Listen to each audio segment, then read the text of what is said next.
Hello, my rockers. This is part 2 of the interview with Nigel Wingrove. For the link to part 1, you can check the description to this video. And now let's get down to business. Are there any particular traits of modern society or human nature that upset or annoy you? I don't like censorship. That's something that's always annoyed me ever since I can remember, really. I don't believe in censorship for adults.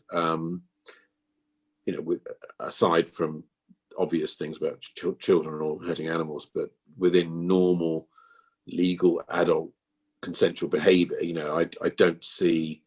I don't believe in censorship, and it's something that's become more prevalent over the last few years, less so in film, I think, perhaps. Also, the UK is very different from the rest of the world on this. I lived and worked in Paris for several years, and the French attitude to censorship is very different, say, from the UK's. America, of course, has a First Amendment, which, to a degree, used to protect free speech and everything. The internet has changed that because of the censorship by some of the big social media companies, and that's primarily political or of speech, or speech that's deemed to be hateful or hurtful. So censorship has morphed, if you like, over the last few years. So I think in most of the world, censorship of film is less of a problem now than censorship of ideas and speech, which I would also, on a personal level, disapprove of, because it goes against what I believe in. But a lot of people seem to not only accept the censorship of speech, but also encourage the censorship of speech, which I think is very dangerous and wrong. But nonetheless, as I say, things change. What is acceptable to one person is, or society is no longer acceptable, and so I'm not quite sure where it's all going to go. I personally would hope that free speech is enshrined in law, on the internet, that we have the right to upset people, because I think that's part of being an adult, in the sense that if something upsets me, I can not read it, or I can look away. So I don't think people should be banned for speech, if you like. I agree, it's getting really ridiculous. Just yesterday, I got a warning from Facebook for my video where I'm playing Burzum without lyrics, and even the song is nothing controversial.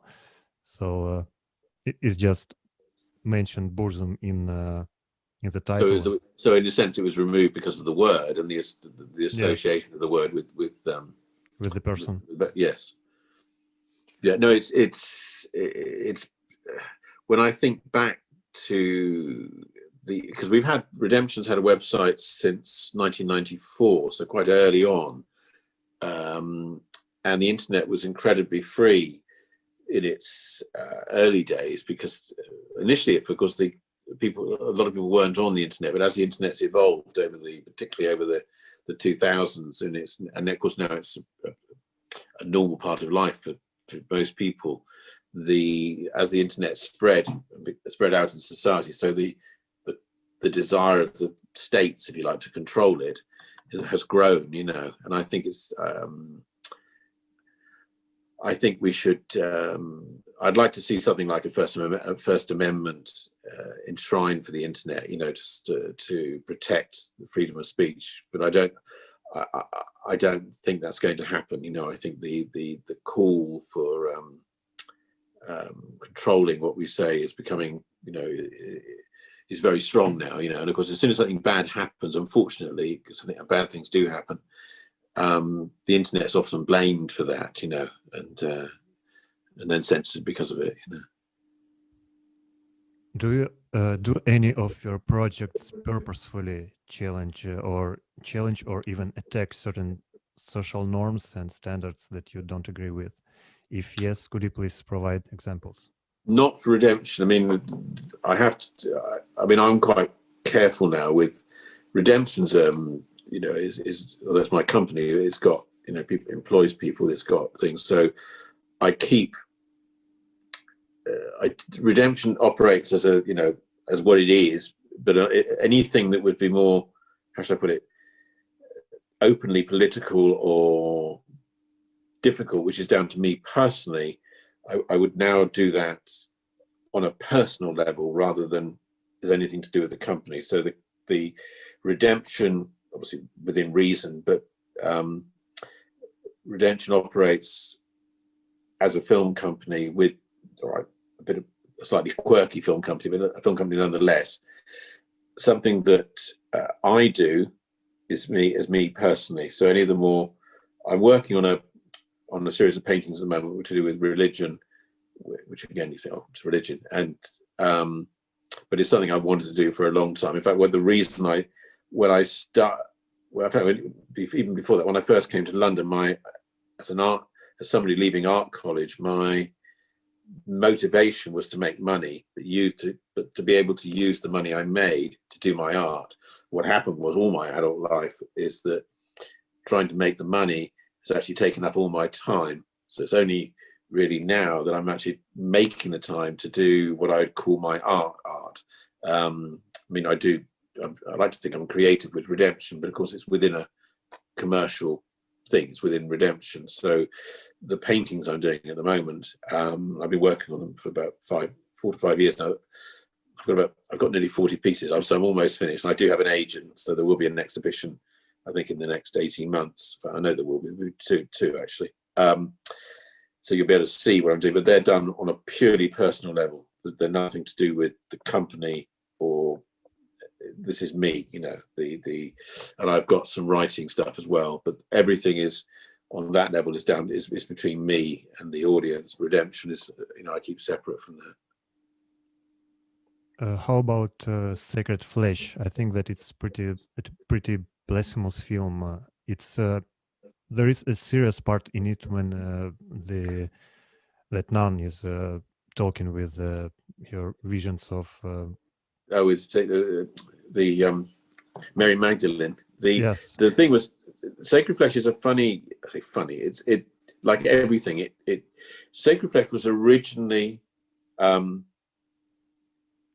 was originally writing it as a kind of serious nunsploitation film. That the most base of emotions should now be the pinnacle of our aspirations. Is there no love in your world, Magdalene? Have you so soon forgotten the love that led you to our Lord? I do not advocate sexual and emotional anarchy. It is the evil in unrestrained chastity and the coupling of sexual pleasure with eternal damnation that I question. It is this which is destroying love. It's time, Mother Superior. Time to release that desire of yours. Time to yield to your passion. You're closer to the truth now than you will ever be. If you allow the blasphemy that is stirring in your mind to emerge, then you truly are a devil whore, fit only to burn in the deepest pits of Hades. But then we had some money where we had to make it into more of a sex film. So the dynamic changed very quickly with Sacred Flesh. I had a very short, like a week, and so what was originally, I was sort of just doing my own thing, and I was enjoying myself with the writing, and I was going to have stuff, and then it suddenly changed, and we had an opportunity to make the film, but it had to conform to a certain amount of criteria with sex and stuff. So it's a bit of a hodgepodge. That's not to make an excuse for what Sacred Flesh is, but it is a slight hodgepodge because we had to incorporate a certain number of sex scenes within what was a kind of serious storyline. At least I was trying to write something fairly serious in that.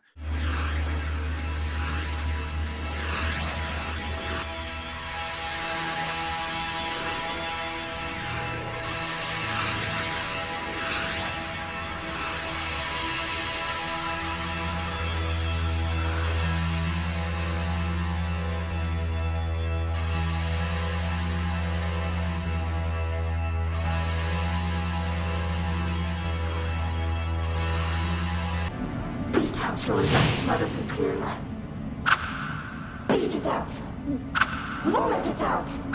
Confess to your mind's excess.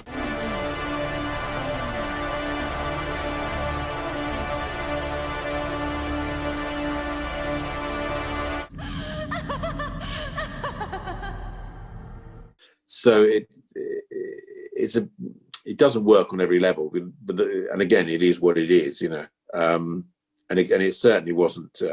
I don't think. I mean, I became a bit of a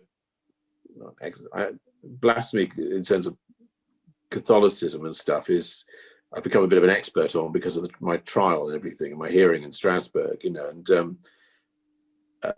in the UK, blasphemy was defined as a sort of seditious libel, you know, and it only pertained to the Anglican Church. It didn't cover Catholics and stuff. And so, like with Visions of Ecstasy, it was about, with my interpretation of the writings of Saint Teresa of Avila, you know, a Carmelite nun from the 16th century. So it wasn't attributing anything to God or Jesus, you know. It was just about the visions of a nun. Sacred flesh was even more loosely defined, you know, and if there was any it was my interpretation of stuff to do with Mary Magdalene, you know, and again, a nun, and the writings and teachings of around nuns, really. So again, it wasn't attributing anything to anything biblical. So in terms of how they would define blasphemy, it's not. In fact, I'm quite careful with that. You know, again, it's. The world has changed a lot. I mean, amazingly. I mean, Visions of Ecstasy is what I made. I made Visions of Ecstasy in '89, so that's what 31 years ago. It's a long time ago. The world's a very different place, you know, to what it was then. Although it's because you could see the writings on the wall even back then, where things were going. What I like in Sacred Flesh is this absurdity. When one of the priests molesting a nun, he has rock and roll style sideburns, a bit like mine, and more triangular, and it's extremely funny to see this contrast that just cannot exist in real life. No, there's very little continuity in Sacred Flesh. So in terms of keeping everything, you know,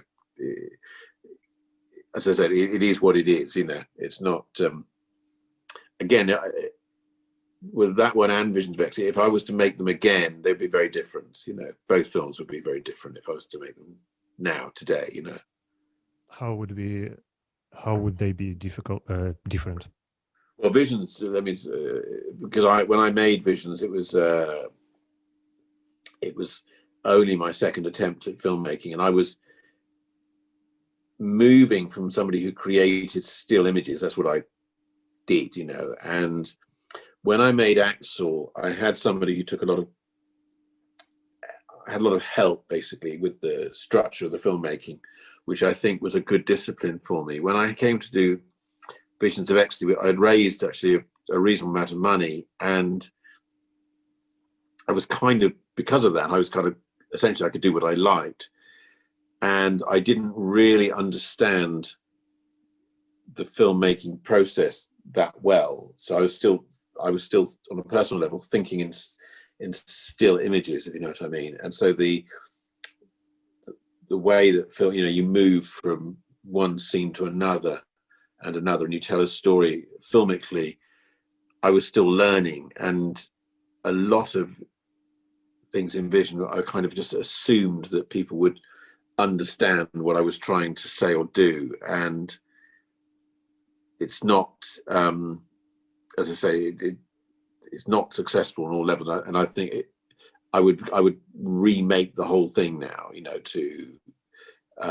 quite differently, because essentially Visions is really only a few key scenes or events that are strung together. You know, it's more an emotional interpretation of things, and the music and the vision, the images together kind of convey a meaning, but it's very abstract. And as I say, now that I you know, I understand obviously a lot more of the filmmaking process, I would make it quite differently. It never. What happened to that film because of all the attention it got? I mean, it was a worldwide story. I mean, I've got press clippings from, the Buenos Aires Herald or the Buenos Aires Times, all around the world, literally all around the world, and for a little tiny film that was, if it hadn't been banned, it would have come out on video. I would have sold it, and because Axel was sold and paid for itself. Visions of Ecstasy would have been the same. I mean, it had the music was by Steve Severin, who produced the Banshees. And there would have been people that would have bought it for that reason. There would have been, whatever. It would have sold, I'm sure, a few thousand copies, and I would have got my money back, and I would have gone on and made another film, and each one would have, progressed. But it's because of all the attention it got and being analysed, and ending up in Strasbourg, and everything else. It had far more attention than it should have had, as a piece of work, So it's a strange thing, and I did watch it relatively recently, and there are things I like in it, and there are an awful lot of things that I just know I would do differently now, It's but as I say, it is what it is, It's obvious. It's that's it. It's what it's what it is. Okay. How do you pronounce the name of Jean Rollin in English? Well, I just say Jean Rollin. Okay. That's what. So, if I'm not mistaken, you knew him personally, and you released all of his films, at least non-pornographic films, on your label. Did you work together on any projects? Do you have any interesting memories to share about him? Oh, a lot with Jean. Because when I started Redemption, we started with, as I say, Salon Kitty, Killer Nun, and then I got Succubus, which is a Jess Franco film, and the other one was Roland and Requiem, and we tracked Roland down, and he basically was, I think, delighted that we wanted to put his films out, because nobody had, they were either pirated, but he was essentially kind of forgotten, So when I started Redemption, nobody wanted these films. It wasn't just nobody wanted Roland, nobody wanted Franco, nobody wanted, even Dario Argento stuff, nobody seemed to want. But with Jean, he came over to London, and I met him in a club it was a private member that doesn't exist anymore, called Fred's. And I don't know what I expected, because his films are kind of quite gothic and stuff. So I suppose, given the sort of circle of friends I had, I don't know, I think I kind of half imagined John would be quite gothic himself, because he's actually quite straight guy, the way he dresses and everything else. So my first meeting with him was fine, but it wasn't a long meeting. I didn't really get to know him particularly. It was just a kind of almost like a business meeting. We wanted to license those films. So that was so my first meeting wasn't particularly memorable, other than getting, that we got his films to release. And then I went over, I met him in Paris with Eileen Daly, my girlfriend at the time, and we went to his house, and that was a more personal meeting. We had coffee with him, went to a local cafe. So I think we were with him a few hours, and so I got to know him a bit more then. And we had sort of mutual interest in certain sort of aspects of sort of culture and stuff. Like, I remember not Baudelaire, but I can't remember or Rimbaud, but there were various aspects of French culture that we kind of we both liked, and then because I decided because we were being pirated by that time in America, that we got an American distribution deal. This is around 95, 96, and we got quite a lot of money. And I went back to John and said, "Look, can I buy your films? Buy the ownership of them." So we negotiated the deal with John, and we bought his films, or at least we bought the main ones. And then we went back later and bought the rest. But so yeah, we started to I started to get to know John. We had quite a lot of meetings over the years, actually, and sort of we met him at Cannes. He came down to Cannes. We took him up for dinner.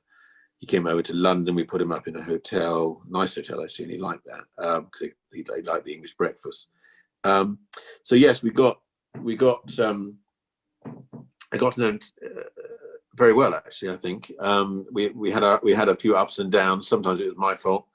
Sometimes it was John's. I mean, John had this annoying habit that when he didn't want to do something, or he had done something he shouldn't have done, he would suddenly lose the power to speak English. Amazingly, he would suddenly, I don't understand, everything would be in French.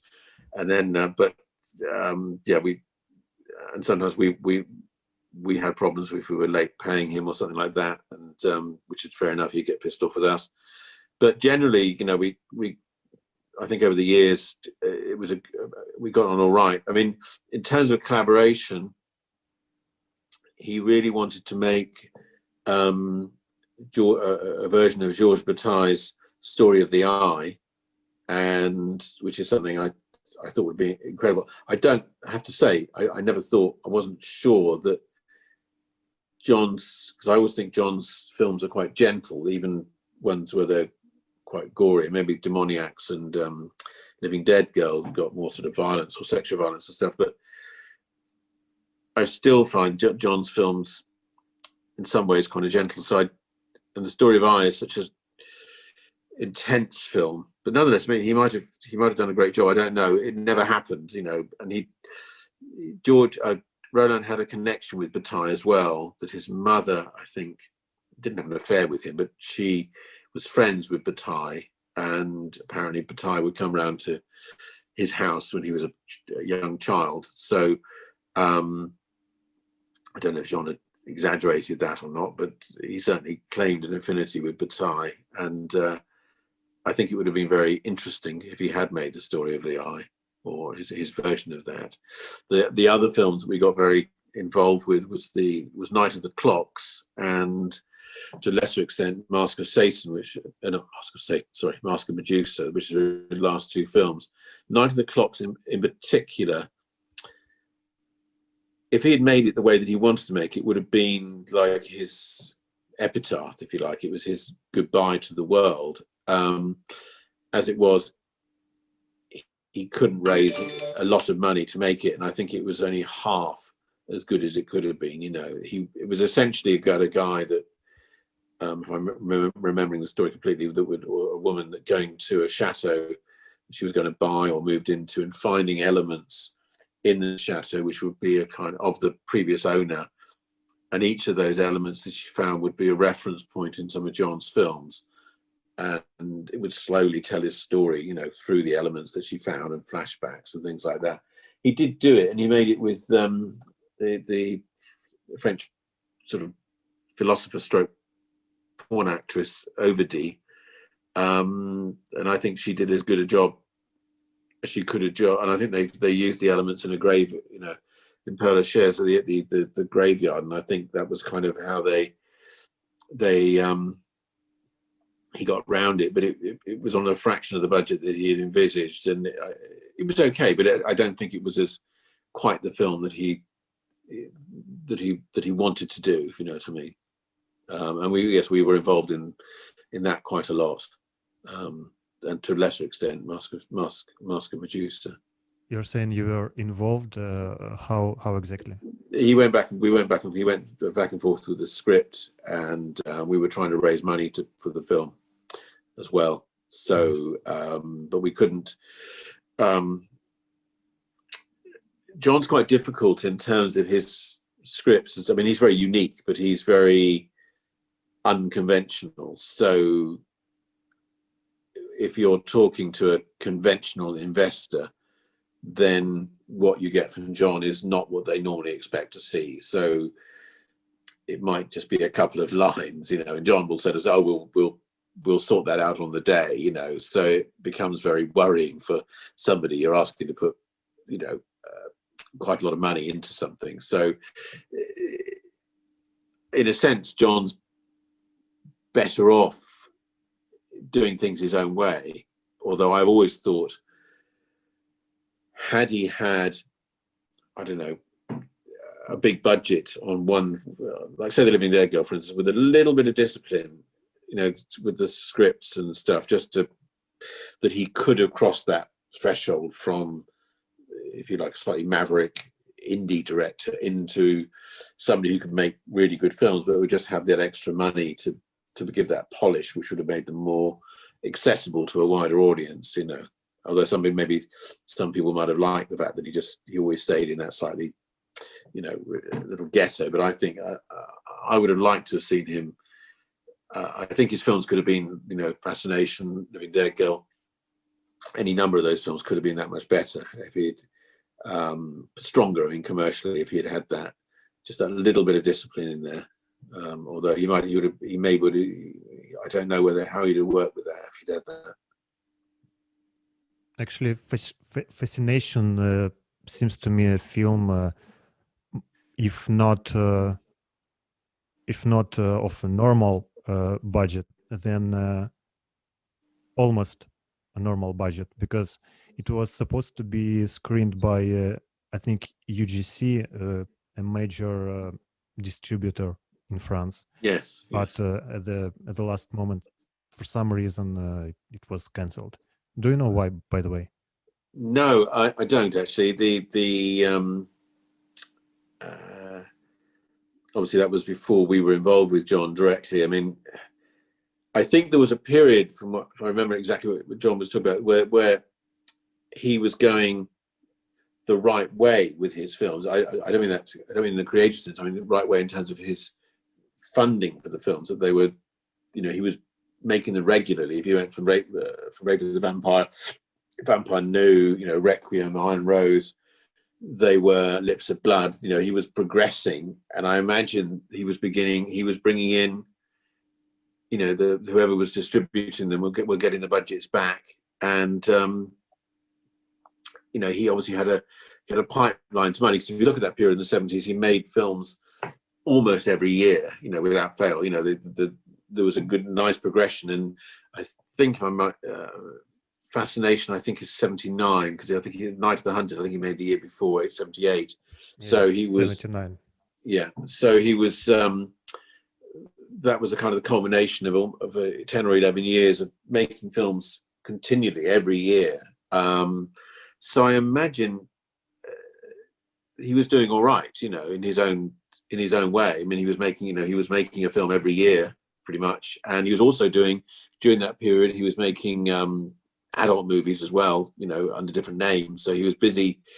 I mean, Roland was a busy man. You know, he was obviously making a film every year, at least, maybe even two, and he was making one or two or more adult movies as well. You know, so he was. My guess is he was working. The 70s was a very busy period for him. You know, maybe Fascination was a culmination of that, perhaps in terms of money and revenue and stuff. Because after that, it slows down. I think he makes. I think The Living Dead Girl's 82, and then he made The Escapist, which was a bit of a. I don't think he did anything at the time. I think it was a bit of a mistake. I don't mean the concept. I just think it didn't quite work. I don't even know if it was properly released when it was first made. So, and then there's a big gap. You know, until Lost in New York and stuff, which of course the budgets are going down, and they're smaller films. You know, there's a little uptick with Tour from Vampires, which I really like as a film, but essentially it all peters off. You know, it's that really from 68 through to 79, 82 maybe. That's Roland's key period. You know, I think that's probably also connected with the fact that home video appeared, and fewer people started to go to. Oh yeah, very absolutely. I mean, 79 essentially was a year that commercially available video first really properly appeared on the market, you know, around the world. And by 82, it was in the UK, it established itself in a big way. But it was, you know, by 82, the writing was on the wall for cinema films of this type. You know, they were all moving on to video essentially and killing them. It was killing off that market, you know, or the market, the world that he had known commercially, I think, was obviously dying at that stage. Okay, next question. What are your favorite music genres and artists? Music-wise, I'm really eclectic. I have no. I mean, when I was, I think younger, but when I was very young, I mean, the big things for me was David Bowie, who I'm lucky that I saw when he was Aladdin Sane when I was 15. And I thought that was, and I'm so pleased that I was able to see him in that, you know, as on the Aladdin Sane tour with the Spiders from Mars, so to speak. And I liked Alice Cooper. That was again when I was young, and then of course during the course by 70, and I liked Iggy in the Studios, which I discovered because of Bowie's connection, you know, with Raw Power. So I went out and, you know, and I loved that. And I liked a band called the Pink Fairies, who are kind of almost like a hippie punk band, actually. And I quite liked a hippie band called Hawkwind. But that was all when I was kind of quite young. And then New York Dolls, because I saw the pictures of them. And then, of course, the punk thing happened, which I was, again, I think I was very lucky in the sense I started art school in 76 and I turned 19 in October 76. And there was an English music paper called New Musical Express, and they had written a couple of pieces about this band causing a bit of trouble in London called the Sex Pistols, who were tiny then. And they came to play in Plymouth in August 76 and then didn't turn up. A friend of mine, and then because the Anarchy tour happened, and just before the Anarchy tour, the Damned played Plymouth, and I think there's a kind of almost a pub band, but they were like a proto punk band in those days. Eddie and the Hot Rods played, and then we had the Anarchy tour, and I saw they played in Plymouth, which is where I'd come from in the southwest. They played in Plymouth 2 nights in a club we used to have down there. So it was the Clash, the Heartbreakers, and the Pistols, and then the Pistols the second night. And I just thought everything was so fantastic. I had my old school blazer, which I hacked to pieces with a Stanley knife and put it all back together with safety pins and zips and stuff. And I'd had quite long hair, which I cut really short and hennaed it red. And when I was tiny, I was like 8 stone, so I was just covered myself in dog collars and chains and stuff. And it was what was extraordinary was people were really scared of you. I mean, it's ridiculous, but people were scared of you or frightened of punk, and very aggressive to punks as well against them. You know, a lot of my friends were getting attacked and stuff, and it was quite quite scary actually for a while. But there was a real energy with punk, and So I got involved in it by producing a fanzine, and then I hired a Xerox machine. I used to print other people's fanzines as well and photograph the bands. And I photographed Wayne County, now Jane County, but then it was Wayne County, and the Damned, obviously, and the Clash, Susie. That's where I got to know Steve Severin from, and right through, and of course we had Human League, and as the punk thing morphed into that sort of new wave thing, we had Punishment of Luxury and all this other Lena Lovitch, a lot of interesting stuff going on, and most of those bands did actually play in Plymouth, but I left. So all of that period, music was really important to me. It was just something, not just from the fanzine, but just the whole energy of the thing. When I came to London, which was just, I finished art school basically and went to London with, I think I had £60 in my pocket, and stayed with a friend and got a job in Selfridges store as a stocking shelves basically that Christmas. But there was another scene beginning in London at that time. The punk scene was just dying out, but it had changed, and the kind of more interesting people were gravitating partly to the sort of bands like Cabaret Voltaire and a lot of these sort of more SPK stuff like that. Was a New Order or Joy Division as they were then. Then. So a lot of that kind of stuff was going on, and so again, I was really lucky that was happening as I was in London. And the other thing that happened, I was there was a nightclub called Blitz, and that was fronted by an English guy called Steve Strange, and Boy George, who used to work in the cloakrooms there. And a friend of mine had been there, and he took me along, and I bumped into Steve Severin, funny enough, from the Banshees. He was there, and I started going there, and I started going out with a girl called Sue Clowes, who would go on to design all the clothes for Culture Club and stuff. So I was again able to photograph, you know, Boy George and all that sort of scene. And it was very, so again, the music scene around that, which of course threw out bands like Spandau Ballet, and there was a whole sort of new romantic thing going on. In fact, I remember shortly after that, I moved to Paris, and there's bands like Etienne Daohu, and I can't remember, a few other French sort of pop bands going on around that time. But nonetheless, that was all going on around me. So again, that music scene was part. But after that, as I say, I started working in magazines. I was doing a lot of work in magazines. I got less interested in music scene in the sense that my own life music was just like thing. And ever since then, really, I've become more eclectic. I mean, music's been around because obviously I was involved with Cradle of Filth, and there's a lot of the black metal stuff, and Cathedral, and bands like that. But in terms of my own and listening stuff, and I do like a lot of the sort of neo folk, and I like a lot of noise stuff. Actually, people like Spiteful Womb and quite obscure things like that. But and an Italian girl called She Spreads Sorrow, and things like that. But I also like a lot of pop music. I mean, like real pop music, you know. So I'm very, very eclectic. You know, I to unwind, I can put headphones on. I can listen to sort of, let's say, just literally just chart music, pop music, especially sort of dance stuff. And that's the only other period actually I got kind of a little bit involved with the late 80s, early 90s, just before Redemption, actually, because there was a whole sort of the rave scene was going on.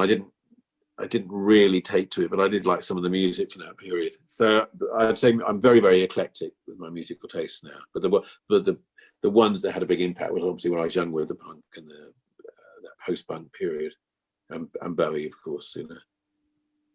How about heavy metal? Do you have any bands that you like? Well, I loved, again, when I was younger, Black Sabbath. I mean, I saw Black Sabbath in they never played in Plymouth. They played in Bristol, and I remember I went out with a girl I was going out with who was a fan of Sabbath, and that was when they were promoting Sabbath, Bloody Sabbath. So I was lucky enough to see them. So yes, I liked them.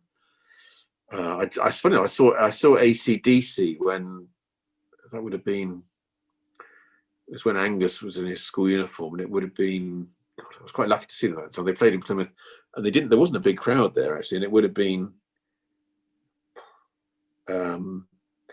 It must have been 75 or 76, just before punk, I think. Right, it would have been 76, I think it was. And Judas Priest I saw at the same time. Budgie was you probably wouldn't have heard of them. There was an English rock band called Budgie, who I thought were fantastic. I saw them.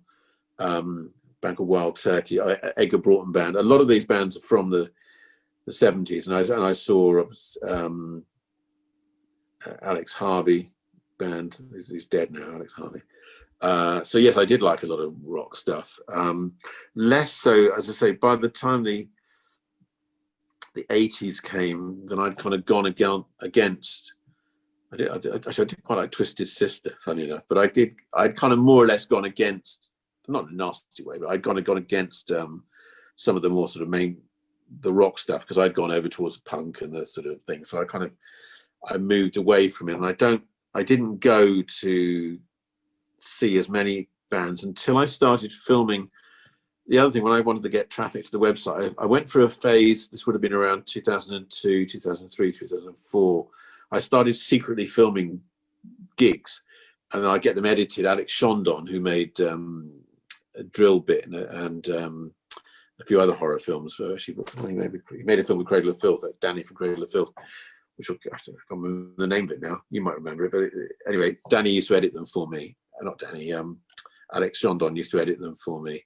and I saw bands like the Murder Dolls and a lot of the rock bands that were around in that period. And then, of course, we had Rock World TV. This is the end of the part 2 of the interview with Nigel Wingrove. For part 3, you can check the link in the description to this video. And if it's not there yet, then I haven't published it yet. And you can subscribe to my newsletter so that I will notify you by email once I publish the third part. I also use this newsletter to notify my subscribers about my new blog posts on my blog Escapist Advisor, where I post things related to exploitation cinema, interviews with notable personas, actresses, directors, and things like that. And for now, see you in part 3 of the interview with Nigel Wingrove.